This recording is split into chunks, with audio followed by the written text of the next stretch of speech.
आजी प्रत्येकाच्या आयुष्यातील एक हलवा कोपरा. आणि आमची आजी म्हणजे आमच्याकडेच आजीला बये म्हणतात. आणि बये बघू शकाल तुम्ही, आज आपल्या लाडक्या बाप्पासाठी अनारसे बनवते.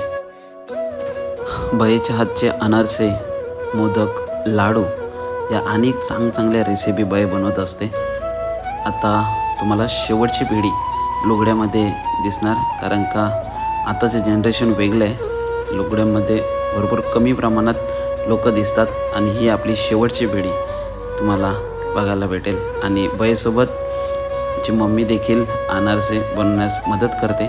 आणि आमच्या लाडका बाप्पा आला तर त्याच्यासाठी रोज नवीन काहीतरी पदार्थ आमच्या घरचे बनवत असतात. आणि त्यासोबत आमच्या बहिणी ज्या दिशेला तुम्ही पाहू शकाल, जेवणाची तयारी करत असताना एका साईडला अनारसे बनतात तर एका साईडला जेवणाची तयारी चालली आहे. कारण का सर्व कुटुंब एकत्र या गणपती सणामध्ये येतो आणि तो आनंद वेगळाच असतो.